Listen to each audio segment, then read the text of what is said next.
Local negotiations will be upcoming. We'll talk a little bit about what that process is.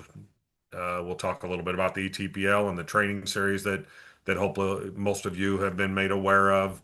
Um, a few updates on 2.0 specific to our work, the statistical adjustment model, as well as outreach and communication that is expected from all of you. And then we'll just have a little open discussion and Q&A at the end.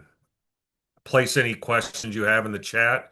I'll try to keep an eye on them. If it's something relevant to the conversation, I'll try to respond or have Paula or Ray respond. Otherwise, we'll take those near the end of the session today. So we'll jump into the negotiations. As you know, those involved in the process over the years, we do these every 2 years. Um, this is the even year, so that's when we have to do it. We're actually doing our state negotiation with Department of Labor on Friday. So after this week, we will have a sense of where we stand. We'll utilize that as we prepare for all of our 22 local negotiations.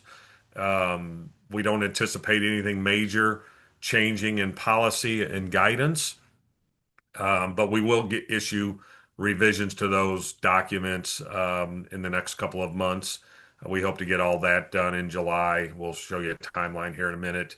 The one thing that we are going to do this time around, and we'll emphasize in technical assistance specific to the negotiations and in documentations, is we really need to see your justification as to what you submit in expected levels of performance. As you'll recall, we ask all local boards to put together a team and submit expected levels, which is a starting point for our conversations with you. We ask that you provide some justification. And in the past, many of you have done that, but we have received some without justification at all or very minimal. And then what we're trying to avoid is get into our calls with you and have surprises brought up that we weren't prepared for and have to try to think through and talk with you at that moment. We've done very well with these negotiations. I think over the years we've got a lot of positive feedback from all of you. I don't anticipate anything different this round, and so it's a good conversation. We're not here to try and make unreasonable goals for you to meet. We want to hear your side of your story and why you are submitting the expected levels that you are. DOL requires us to provide our justification before we make the call with them. So we're just kind of mimicking that process. And this year we provided them a wealth of information. It's one of those where too much information doesn't exist. So we'll be asking that you provide as much as you possibly can to support your side of the story. It might help us accept some of your expected levels as the actual negotiated goal before we even really get into conversation on them. And others that remain that we do need to speak on, it will give us a starting point to understand where you're all coming from. We'll be sharing with you all of the data that we base our decisions on. So all of the narrative is really what we need going into those conversations. We'll again go through the process as if we're negotiating one rate for both years, but as some of you saw in the last negotiation cycle in 24, we can negotiate a different rate between 26 and 27. We want to show continuous improvement. So if there's a reason, and I know one might be right off the bat because we're using this, we'll be honest, we're using this as one of our basis for our negotiation is the 2.0 system, IWDS. It's going to be a learning curve. We still haven't seen the full system in front of us to know how to walk through all of that. That's coming in the next few weeks. And so, we'll have a better understanding of that. But we do know there's going to be a learning curve. So if you feel like maybe you want to be a little conservative in your PY26 expected levels, that's fine. Submit a new different level for 27. We'll consider that. We do expect that if you're going to do that, it's showing continuous improvement from the 2 years, though. And then, as I mentioned already, we expect our boards to put a team together, bring your data people, your performance people, your directors, and others together to support your local area in these negotiations. We don't want to be overwhelmed with a team, so we ask that that be remained at 5 people for the actual call. Unlimited in how many people you want to put together for your actual development of information and then your submission of expected levels. But in those calls, we do want to kind of keep it down to a minimum so we can go through those conversations much more easily. Here's a little bit of a timeline. Uh, we will get policy out. We'll get the tool out in the next couple of months, June and July, August. Hopefully, we'll have the policy out before then. But we're going through a lot of changes, and so don't want to overcommit. We certainly will have everything out there when we anticipate having you start submitting your expected levels. So we'll give you time to develop those. Uh, the negotiations will occur after you submit the expected levels. I'm sorry, the calls will be scheduled after you submit your expected levels. So that's important that you get those put together and submit to us so that you can see the schedule and calendar of available dates and times, and we can find a date that works for all of us mutually. And then all the negotiations will happen the last week or two of August and all the way through September. We do have to have these complete before the end of September, so hopefully we aren't rushed at the end trying to squeeze 3 or 4 of these in the last week. We finalize our process by informing Department of Labor of all of the 22 sets of negotiated goals, and we need to do that immediately after we finish those at the end of September.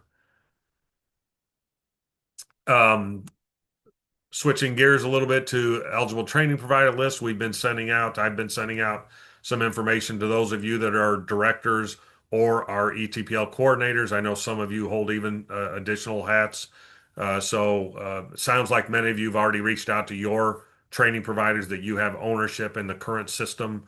We'll be talking about new policy in upcoming training. That was one of the communications sent.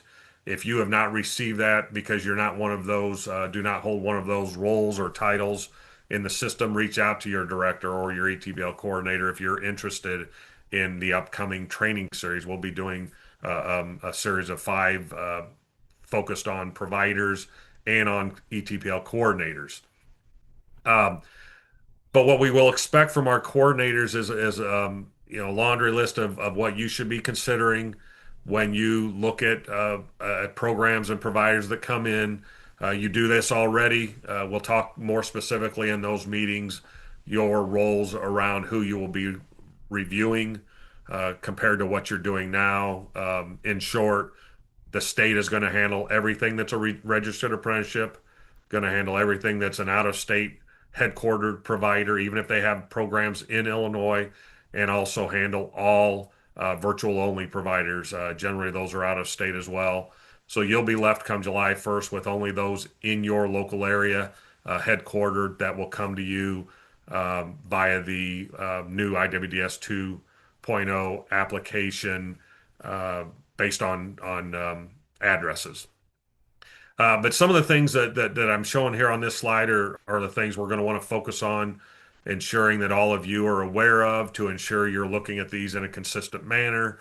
Most of you are, but there are a few things here that we've started looking at past historical approvals a little bit more closely. The accreditation and accrediting body. We have to look at that. We've talked to you, I think, about this in the past, that we need to kind of come up with a consensus on what's an acceptable accrediting body and accreditation. And when we look at the field entries, the text that has been put into current IWDS for many of these programs, it really isn't an accrediting body, nor is it an accreditation certificate. Sometimes we just see the provider as the accrediting body. And in some instances, that might be acceptable for community colleges or universities. At times, you are the accrediting body. But for many private providers, they cannot be listing themselves as the accrediting body in most instances. So we'll want to clear that up. We'll want to make sure all of you, when you're seeing these submissions from the provider, are looking at these appropriately and signing off only when it is the required information and nothing else. We want to make sure you're ensuring there's at least one standard occupational classification code, or we know them more commonly as ONET codes. We did find several programs in the system currently that are approved that do not have at least one demand occupation. That's why you're looking at these ONET codes to ensure that there's at least one demand occupation the program is focused on. We emailed the providers, I'm sorry, the ETPL coordinators where these instances occurred. Many of you have responded. I'm probably going to be sending out a follow-up to that to ensure that you've reached out to those providers and they've updated their program and had that looked at and ensure that there's at least one demand occupation associated with it. We don't anticipate a major revision of demand list at this point in time, but that could change because we're working with the workforce Pell legislation that's been issued in a notice of proposed rulemaking format. We're working with ICCB and IBHE and many other organizations right now on determining how Illinois is going to implement the provisions of that legislation. Within that, they talk about demand occupations. They talk about appropriate training. They have their own criteria on what they would allow to be utilized as far as an eligible program for use of those additional workforce Pell funds. So if for some reason there is a decision that the definition of demand changes, it might prompt a change to our demand occupation training list. We also are trying to identify some more current data, and if we can find a source of that, whether it be IDS is able to provide us an updated list, or we use something, outsource it to something like Lightcast that has much more current data. We might do a revision to the demand list, but I don't think that'll cause a significant change. If it does, we'll make sure we give you enough warning that if you're working with participants, they can continue their journey or their discussions with career planner and not have to reshift because all of a sudden the occupation or the program they've been discussing is no longer in demand or no longer going to be on the ETPL because it doesn't have demand. So we've done that in the past when we've done major shifts or even smaller updates of the demand occupation training list.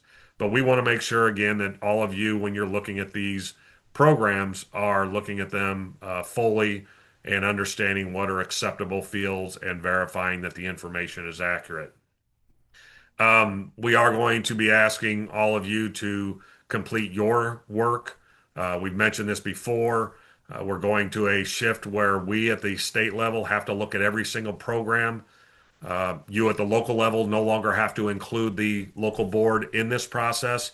This again is all effective July 1st with the new system rollout. And so when a program and provider come to you for review, you'll be looking at it and not have to send it to the board for their review and approval because your initial steps are to add it to the state ETPL if it's eligible. We're going to be giving you 30 days to do that for every program. We will then have additional couple weeks at our level to review what you've done. And certainly we're not going to be looking at every single thing you've looked at already. We're going to be spot checking to make sure we're comfortable with the decisions made in case there's something that we see that maybe you think differently of.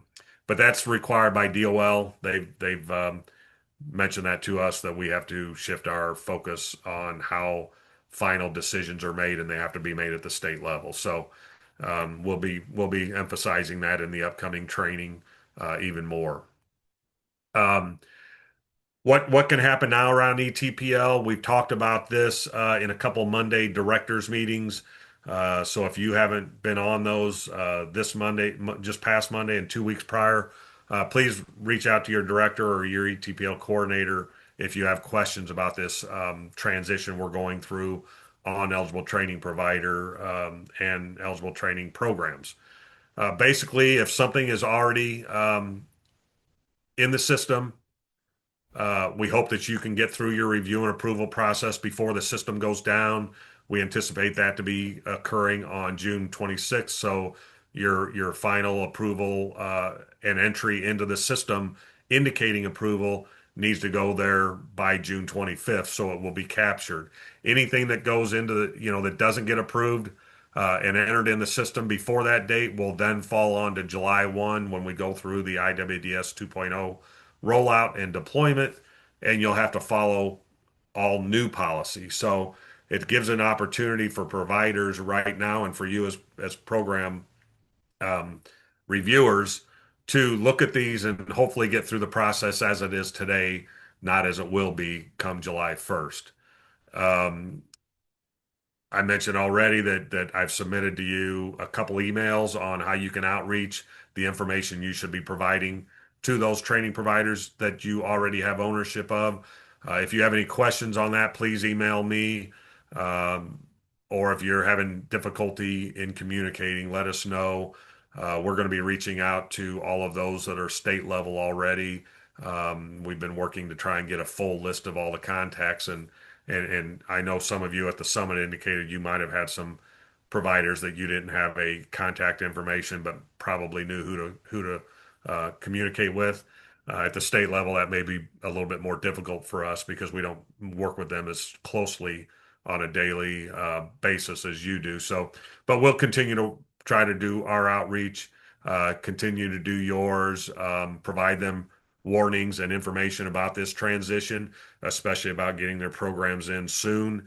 If they get in by May 15th, we anticipate you should get through your process. Send it to us. We'll expedite our review in order to get it if we need to review it. But if you complete that by the time the system shuts down, June 25th, there's no need for us to go through that. It's only after that period of time that we'll come in.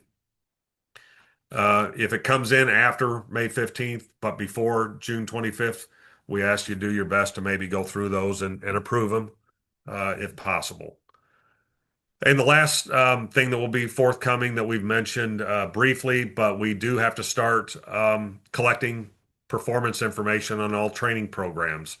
That means every program that's on the ETPL, we're going to be asking the provider to submit data on every student that was in that program, even if there were no WIOA participants enrolled in the program. We'll be asking for 2 years to get caught up. The last complete program year 2024 and the current one we're in now. So during the period of July, we're going to be asking all of you to help them out if necessary. We'll be getting out policy and guidance on how to submit performance reports, what to submit, and where they can find assistance. We'll be including that in technical assistance that'll be getting started at the end of May. So ensure that when you're communicating all of that information to your providers, that they are registering for the appropriate training webinars. We recommend for providers they at least go through the first, the second, and the fifth session. There will be specific provider information in those three sessions. We're not going to omit or not allow providers to join the other two sessions, even though they'll be focused primarily on ETPL coordinators. But we certainly expect that they show up to the first, second, and fifth sessions. And so communicate that to them, emphasize that to them, remind them if you can. All right. Final thing on ETPL. We have a current list of what we call critical information. Those are the things that once a program or a provider are on the ETPL, if such information changes and it's considered critical, it would come back to you. You would have to do another review and approval process to continue that period of eligibility they already have going ongoing. We've expanded that list with new policy that will be issued to ensure that we are getting the information we need that we think is critical. The items that we've added are highlighted here with asterisks, where we didn't look at these as critical information before. As we've discussed with some of you, we've discussed internally, these are probably things that we do need to focus on. If somebody If a provider changes these on a provider or program, we need to look at them again. If they're doing updates in the system on these items, they should be doing updates to anything else on those programs or on their provider information at the same time. It just, if anything else outside of this list changes, it will not prompt a new full review and approval. It will just prompt you in the new system to review it and make sure it's current. So we'll, again, we'll make clear what some of these are, but one of the things I mentioned earlier that we'll make clear in our training is what is acceptable. If they update this information, what will be acceptable in those fields.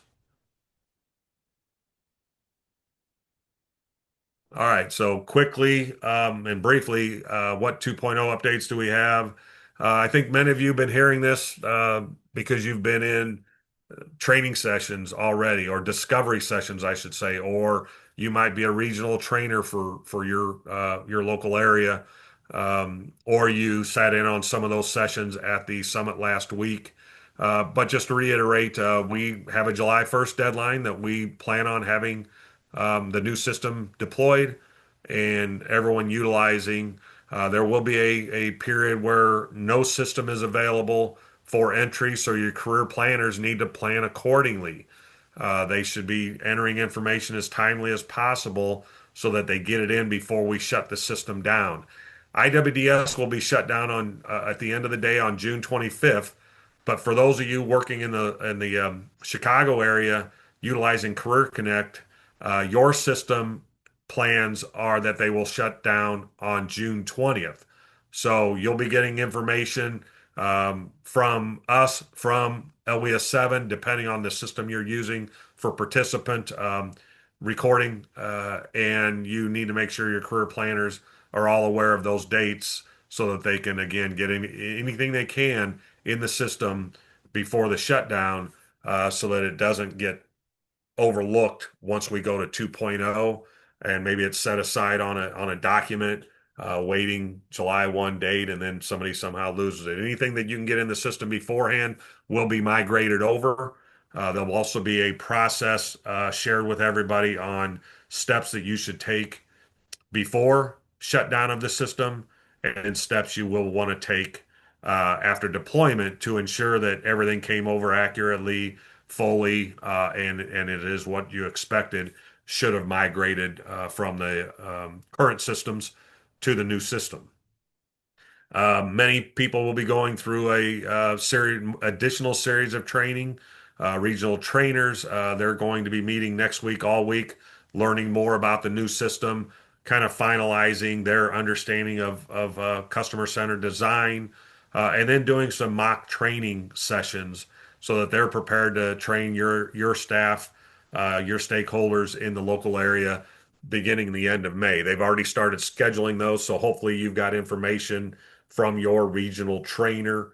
I think there's 10 of them, somewhere in that nature. Some of the local areas have multiple regional trainers. So hopefully they've reached out to you so you can get that on your calendar as to when you're going to receive training. Your training, if you're not going to be in these 5-day boot camp and that or regional trainers, they're just 2-day trainings and they're specifically on the system itself. There'll be some policy implications that they'll go over, but for the most part, in a 2-day session, it'll be focused solely on gaining access to the system and ensuring that you understand how to progress through the system as a career planner or someone else that utilizes the system. So again, be looking for information on that. We will be starting that 5-day or 5-series ETPL set of webinars on May 27th, completing it on the 24th. And you can go to the Illinois WorkNet page or the information that maybe has been shared with you to see what sessions the topics are. A couple of them are going to be focused primarily on the system, one from a provider aspect, one from a coordinator aspect, and the other will be a lot of policy and guidance information with a little bit of system implications built into those sessions as well. And again, if you have any questions, please put those into chat. We'll pick up if you got any that you want to open your audio up at the end of the session. Um, I probably should have had this up because it's more related to the negotiations. But we've continued to hear more and more about the statistical adjustment model. It's utilized in two ways. We used it as we went into the 2024 and 25 negotiations to provide you predictive modeling. Our partners at Northern Illinois University do all of the modeling, all of the data collection and calculations. We have a work group that has been put together with several of you from the local areas helping NIU and OET to develop that. We're going to be sending that tool out again, predictive tool or negotiation tool, prior to this round of negotiations. But also, the statistical adjustment model is used at the end of each program year to develop adjustments. And we're in the first period of trying to finalize that for PY24. We had to wait until we received our state assessments and adjustments to understand fully how we want to implement that at the local level. And this is going to be the first time we apply a SAM to your outcomes for adjustments. We will be getting out those PY24. I know it seems like a long time to get those, and we appreciate your patience. But we will be getting those out in the near future, and showing you what an adjustment looks like and what your ultimate assessment of performance looks like. It's really dependent on all of you, all of your staff entering accurate information into our systems, timely information into our systems, because as that data is pulled to develop the SAM, to populate the SAM, the SAM can only be built off of the information that's in the system. If it's inaccurate, if it's not there because someone has forgotten to put it in, hasn't put it in a timely manner, and at the point where we need to pull that, it's not there, we can't utilize the information. We simply don't know what it is. So we just ask that all of your career planners, especially and others that input information, are doing that accurately and timely. We emphasize again the 10-day policy for once someone is made aware a service was provided or something has changed in a career plan or any other information, maybe an outcome has been recognized, that you all get that into the system within 10 days so that we can be looking at this more of an ongoing basis, and then get to the end of the year. It's all in there and awaiting us pulling it to implement the SAM modeling. 2.0 will allow a little bit of different intake of information. We can only use information for the majority of barriers and other participant characteristic information. We can only use what exists at the time of program entry. So we need to recognize that. But under 2.0, you will have the ability to add new information. So one of the best examples we use is if you have a youth that maybe is pregnant when they come into your program, but they don't want to tell you that, you can't, you can't enter it into the system if you don't know it. But 2, 3, 4 months into the program, they decide to let you know that, hey, they are pregnant. They want to know how that affects their services. Maybe they were planning on going in training and now it changes their ability because they won't be able to start the program or complete the program due to that characteristic. But they are make you aware that they were pregnant when they came into the program. In 2.0, you'll be able to identify that. You'll be able to enter that characteristic. You'll be able to indicate what date they indicated to you that they became pregnant or became aware they were. And if it was before program entry, then it will be calculated in our performance reporting. If by chance they became pregnant after they started the program, we cannot calculate that or include that in our calculations.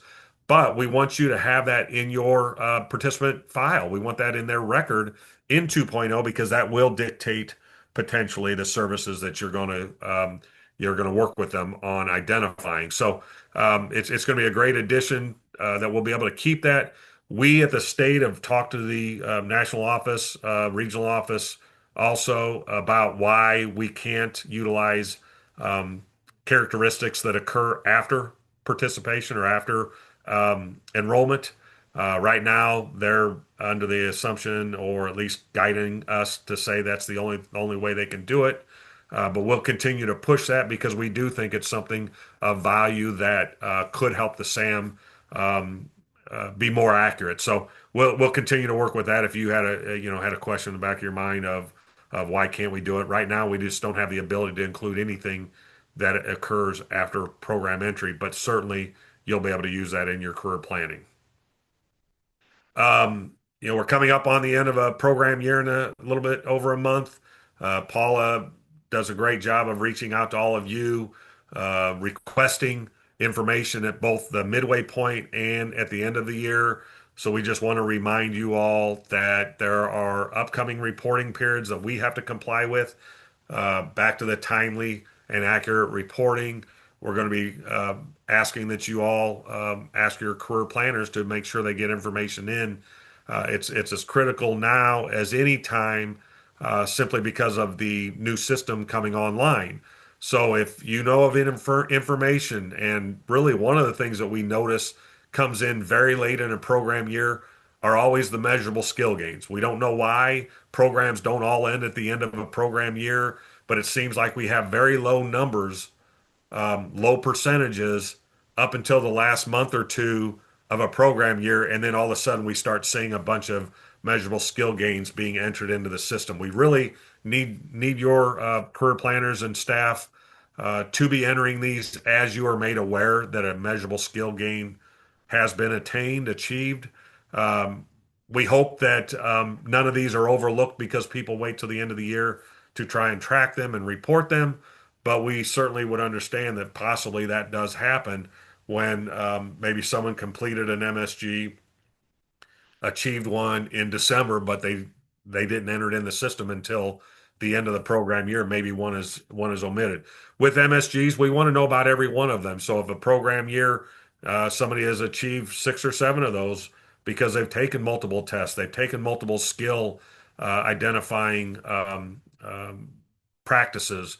Uh, those should get entered in as they're occurring, and not just one, which is the only one that really counts in the sense of getting performance outcomes.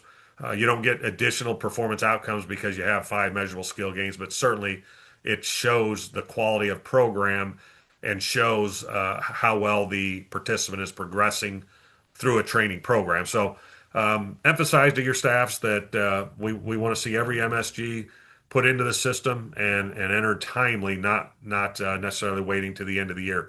We're going to be embarking after July 1 with April coming on board on more of a data focus where we're going to be looking at data on a quarterly basis, more detailed. We're going to be working with some of the local areas that maybe do this, and they're looking at trends more deeply.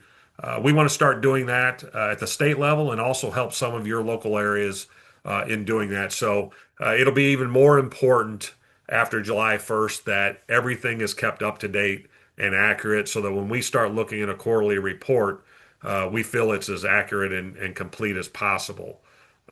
So keep that in mind as you inform your staff. It's only helping the programs to get that information in so that one, again, it's not overlooked and potentially missed in being entered into the system. But two, it's there when it needs to be there. So when we pull our quarterly reports and especially pull our annual report that we submit to DOL, we have a full and accurate picture of what's going on throughout the state, especially in each of your local areas.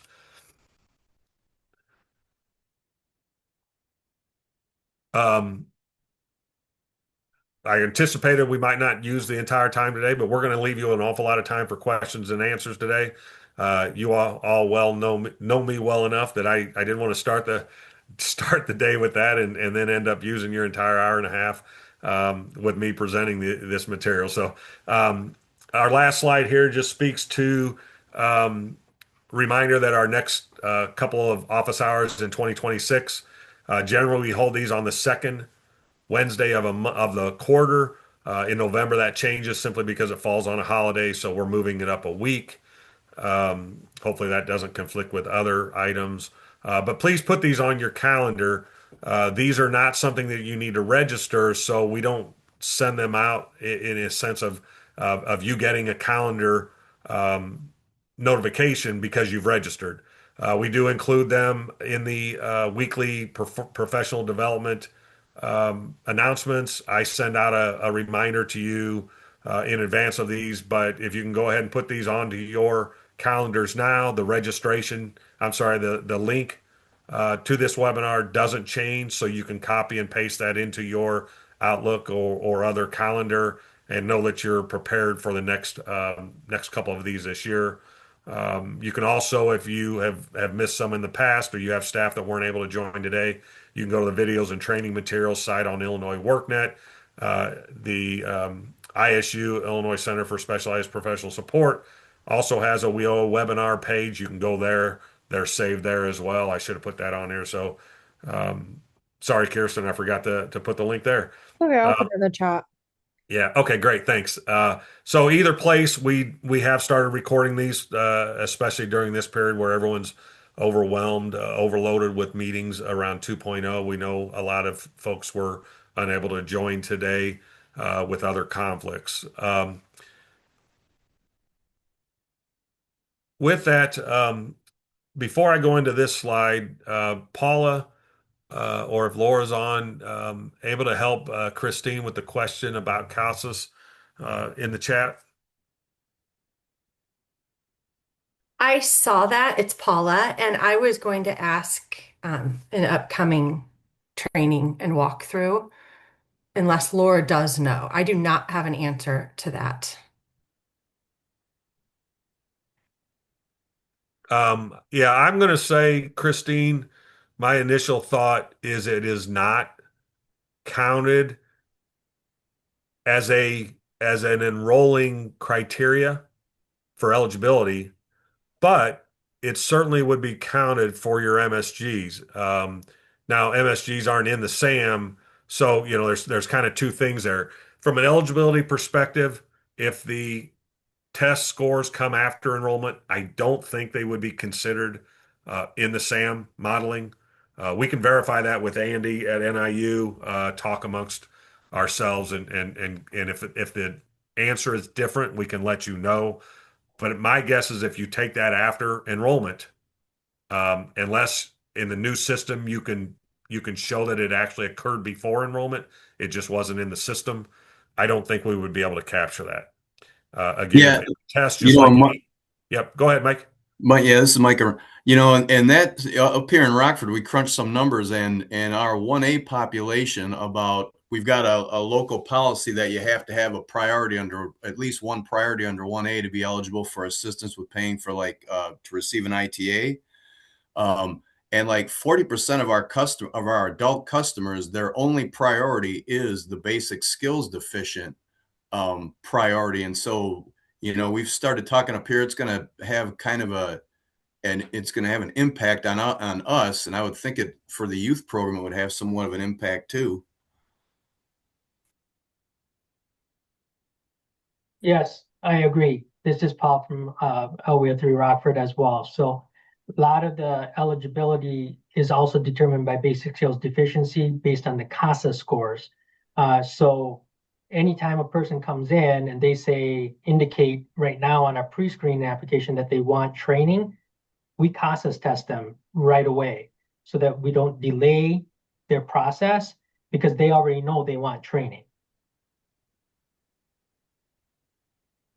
Okay, so I think that the question here, if I'm remembering, and I haven't looked at the participant list if Laura's not on, is where our guidance is indicated is you do not have to mandate a test score for eligibility if you have other means to determine eligibility. Again, back to the Right. customer-centered design, we don't want to unnecessarily test somebody just for the fact of testing.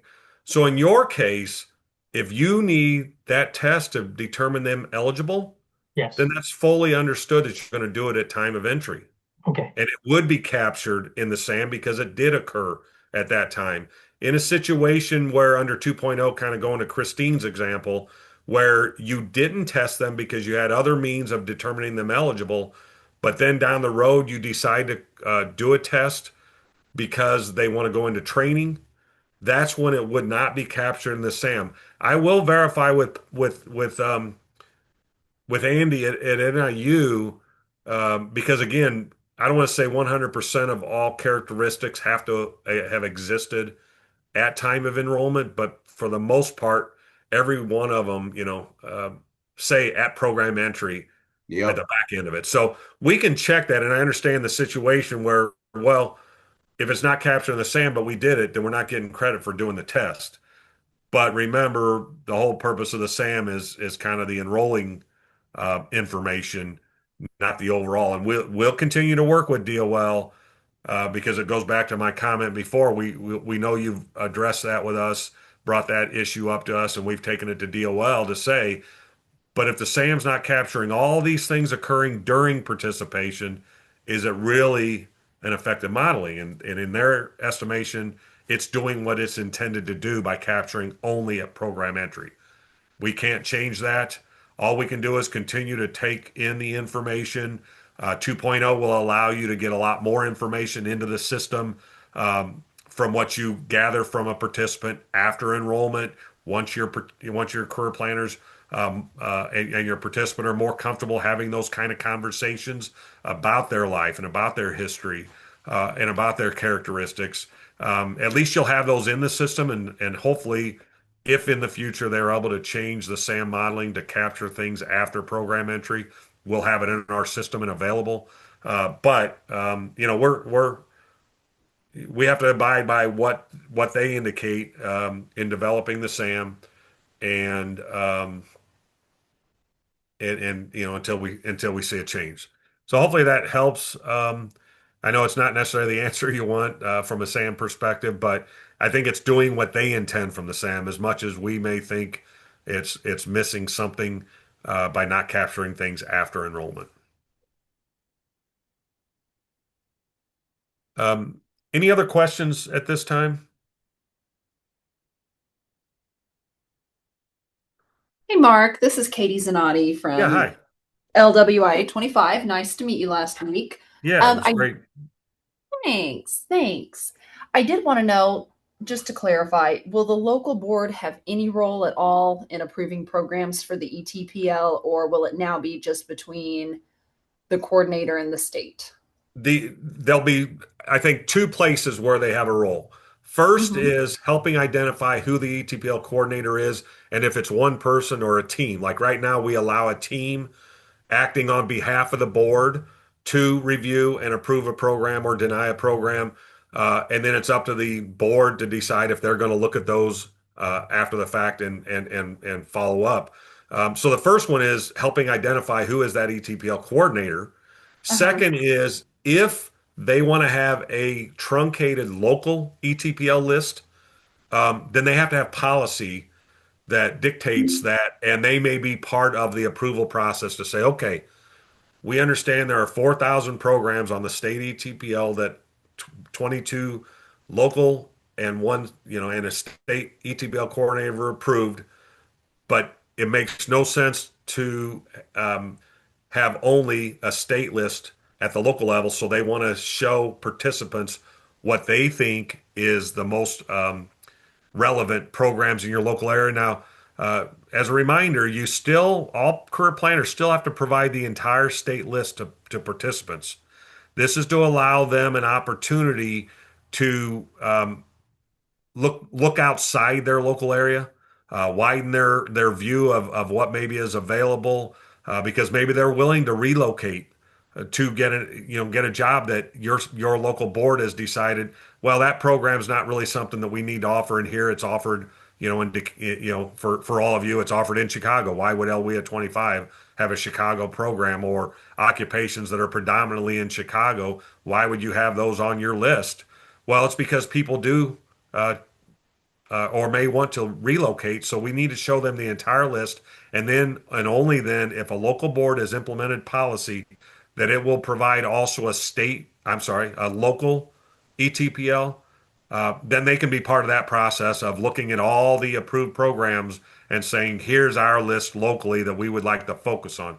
Again, in conversation with the career planner and participant, that participant needs to have that opportunity to see everything, especially when in some instances they come into your program maybe with a pre-thought out plan that maybe just doesn't work for them. Maybe their friend uh, went into an occupation that they think would be good for them, but as conversations go on between them and the career planner, becomes evident they're not suitable for that occupation. They just need to see a full list, and then if there's a local list, you can point out this is why we have a local list. Some of it is cost, but maybe a participant can find other means to pay for an expensive program, and all you're held responsible for is that which fits inside your local ITA policy. So, again, we're going with the guidance we've been provided, and that's how we have to look at this going forward. Is the state list is approved by ETPL coordinators, the local list could then be truncated by the board. Um, uh, so I know some of you talking with you at the summit last week are pushing things through now to get through the board who have meetings in the next few weeks. That's perfectly fine. That's under current policy. That's allowable. But under new policy, um, I don't want to say a local board couldn't call themselves the ETBL coordinator locally, but it would seem um, like it would be a waiting of time, a loss of time if we had to wait for the next board meeting to get these things onto the ETPL at the state level. Um, so our recommendation would be the board does not have a part in initial review and approval onto the state list, and only if they have a local list would they be part of that. Okay, thanks very much. All right. Yeah, you're welcome. Chris, in LWIA 21 indicates because they're a smaller LWIA that actually lost a couple counties recently. They don't actually have any ownership of providers. Under the new policy, Chris, the way that might change is if there are providers now that remember under current policy, a local board or their assigned team could have rejected or just not acted on a program because they didn't think it fit their model, fit their local area needs. But then another local area could pick it up and it would make its way onto the state ETPL. So in effect, there are providers and programs in your local area that you don't have ownership because someone else took it. Under 2.0, once they come up for new round of certification, if they apply for continuing eligibility, that will change because it will be dictated that the local area where the headquarters of that those programs are the ones that will handle that. So I don't know the colleges or universities or providers in your local area, Chris, but you will start getting some of these come to you because it's based on an address. The only instance where a program would not go to the LWIA where it's located is if it's a like program offered in multiple locations. So let's say you have one, a CDL training for Lincoln Land Community College based in Springfield. The primary location is there, so that's going to go to LWIA 20.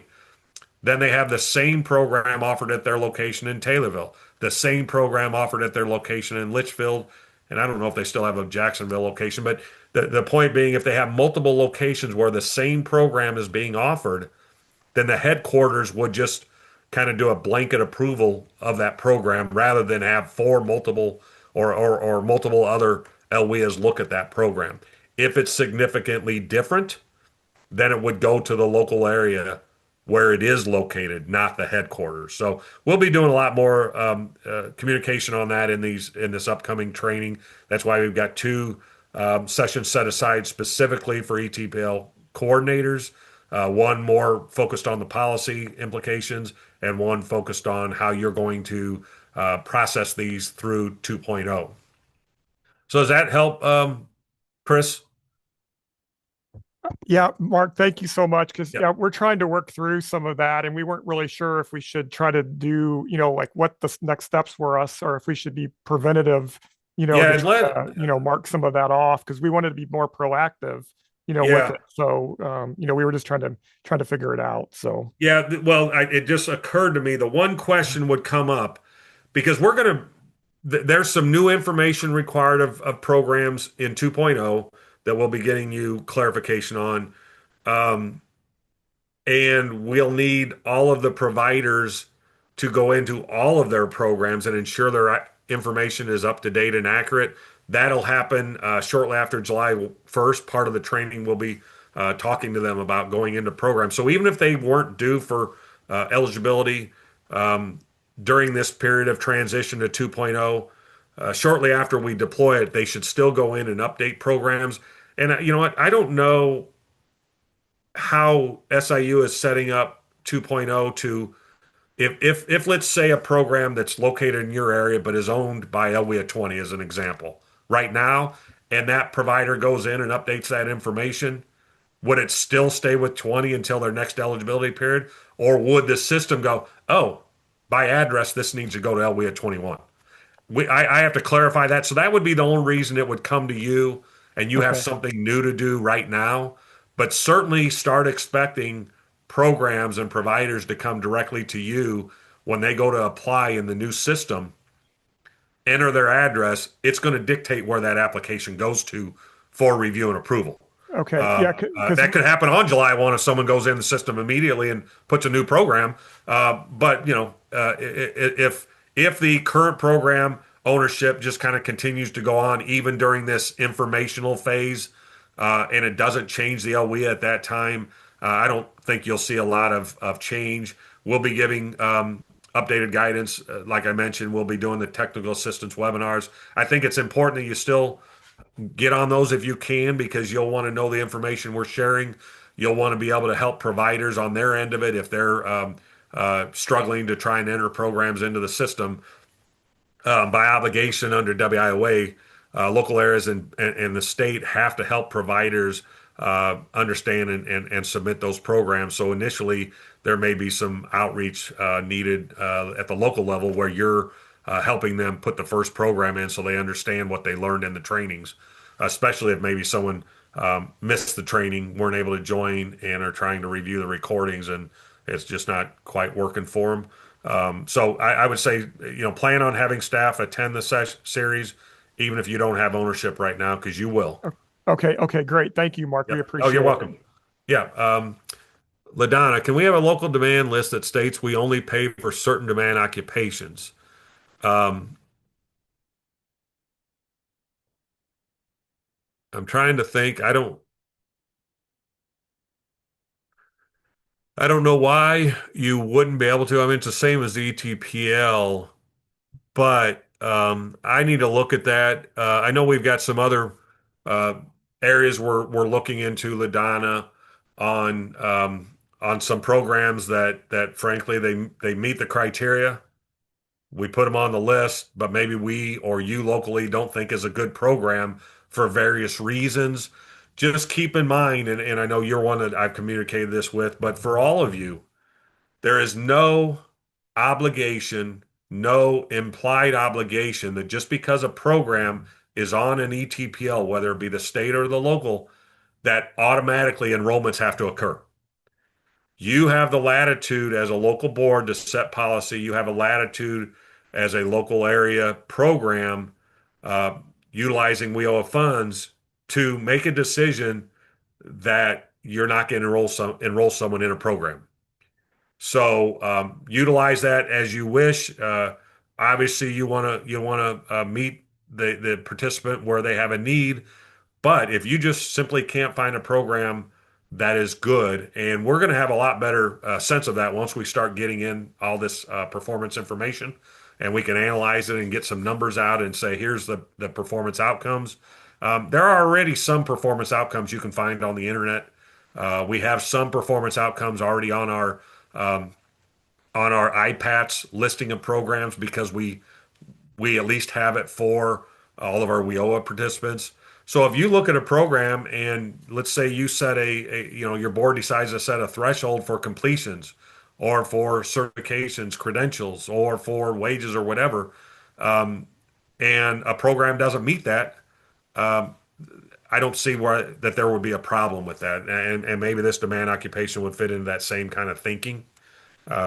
If for some reason I find out that that's not possible, I'll let everyone know. But I don't know why you wouldn't be able to. If you can truncate the list of providers and programs, I don't know why you couldn't say we just absolutely do not have demand in our area. But we'll let you know that if that changes. Um, I think I think ultimately you don't want to set a policy so stringent that somebody who really has interest in something, whether in an occupation, whether it be shut down locally by demand, occupation, or by program not being offered. Be mindful of not making it too difficult for our participants to get into training also. And your boards, as they set that policy, have those conversations. Make sure they're not unnecessarily limiting opportunities for the participants coming to your programs.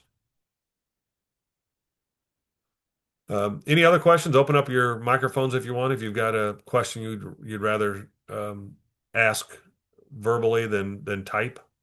And LaDonna, does that help answer your question? Yeah, I'm good. Okay, thanks.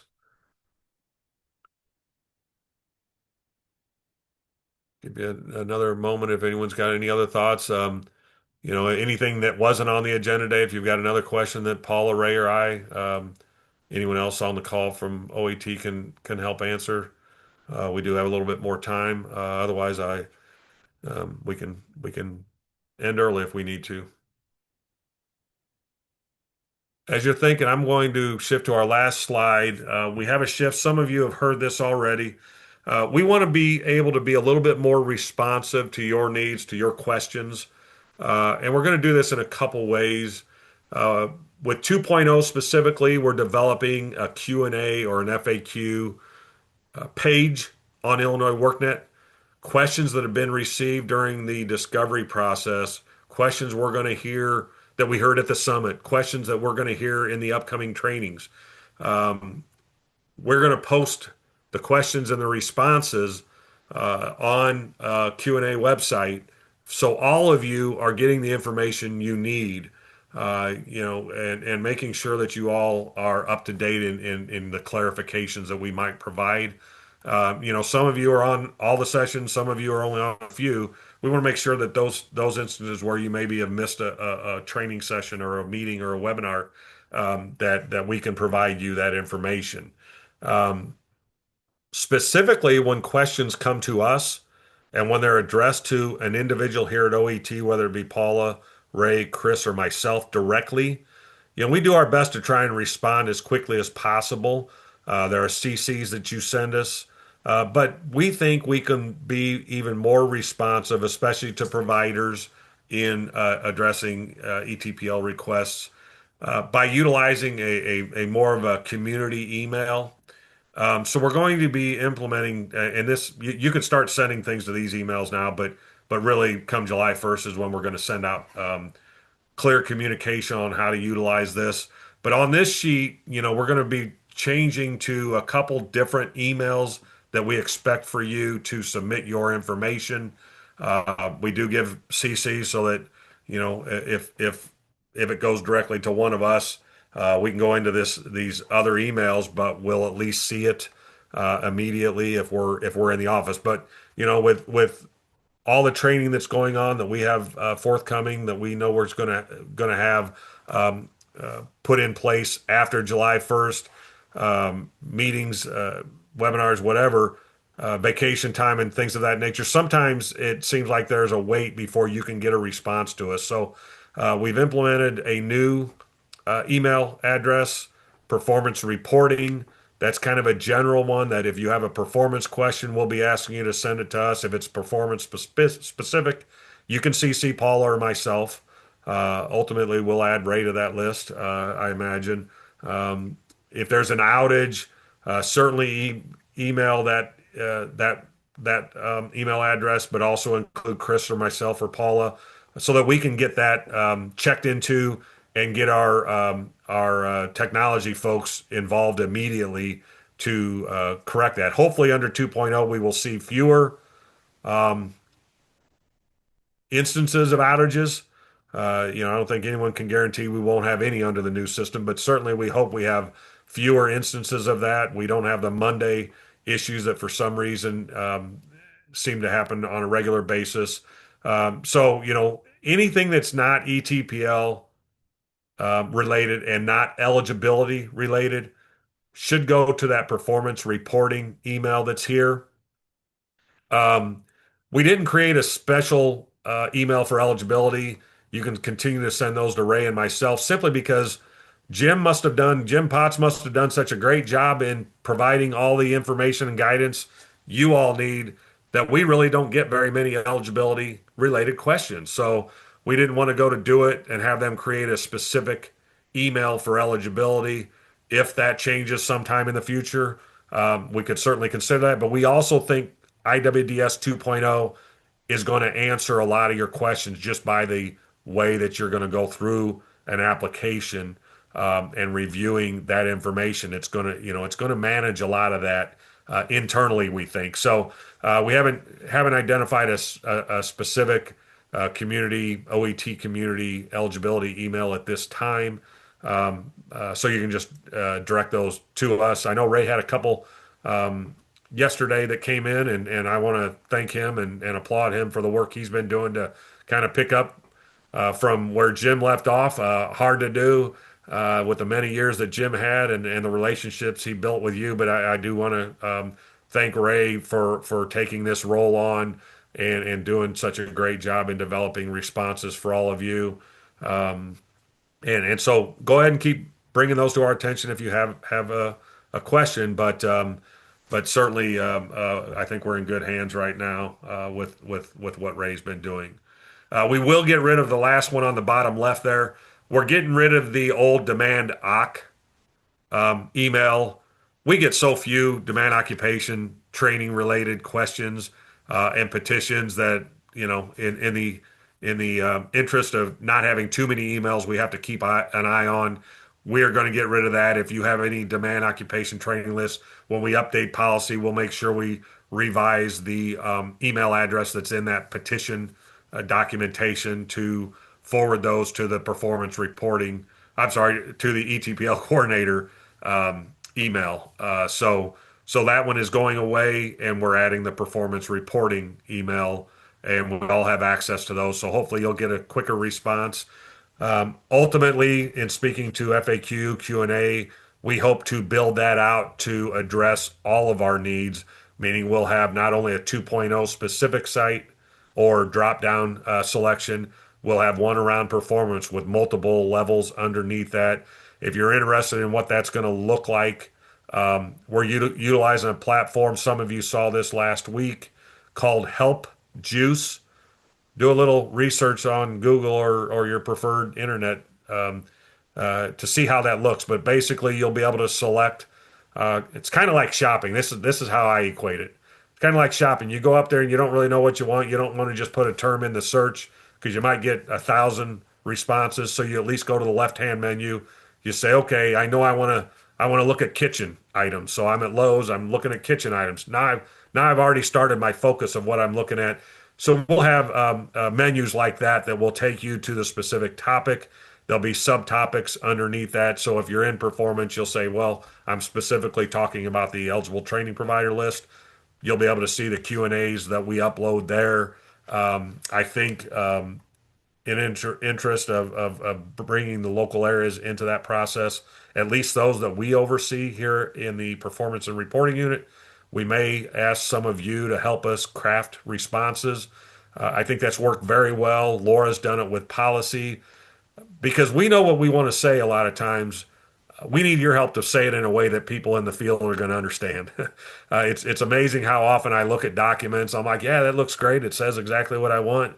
And then we send something out and someone responds and goes, I'm not sure that this is clear. So as much as we can, we'd like to bring you into the fold. We'll be, figuring out how we do that. We've got a couple work groups already. Maybe we use those or we create something else or have other communication means to to get your assistance. But we want to make sure we're clear in our responses.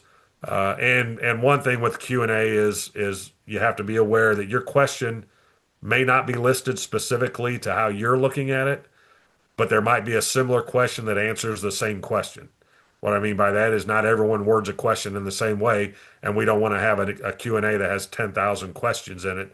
Nobody will be able to find where they need to go. So as we coordinate the questions currently that we're putting together for 2.0 and in the future for other subject matter areas, we may be combining questions. So as you use something like that, make sure you're looking at the full list to see if maybe you can come up with the answer on your own because there's a similar question that we've already responded to. Again, a way for all of you to get immediate response, maybe come up with your answers before submitting a question to us. All right. Yeah, appreciate the comment there, Ray. And then LaDonna. Yeah, Jim did a great job. His PowerPoints are Ray and my Bible when we try to put together responses to you. If you have those, you might have the answer already. We encourage you to utilize all the resources you have. I know I've sent this before, and I'll end today with when we do our trainings generally, when we go into specific, we try to provide you the resources that we use to develop the information we're sharing. The hope is that you see that information, you see those resources, and you become familiar enough with them that you can find the answer to your question before you have to submit it to us. Between the WIOA Act, between the joint and labor specific final rules, between the dozens and dozens of Tegels and TENS, and between the e-policy portal, the answers are all there. Um, if you need help on trying to find that sometimes, let us know. We can help you and staff understand how to go through all those documents. I know Sarah with our technical assistance team had brought it up one time that maybe we need to do a session on how to do some research. But you might be able to find the answer on your own simply by looking at the documents that we use because we're not creating the information. Certainly, if we hear guidance from DOL, Region 5, or National that isn't in guidance, we'll share that with you. That's not available necessarily to you to find. But otherwise, the information's out there. We're not, we're trying not to make up stuff on our own as little as possible. All right, Katie, we'll look at that in the future after 2.0 to possibly go through all those various documents that we utilize to help you understand how we come up with the responses that we do. All right. Any final comments or questions? So we'll get you back about 15 minutes of your day.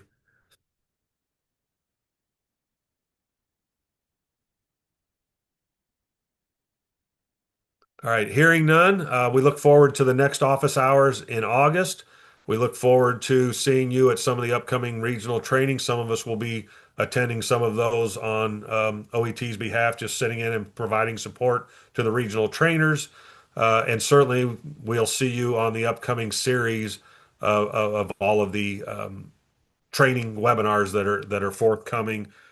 So everyone have a great day. Appreciate your time and look forward to the next time. Thank you.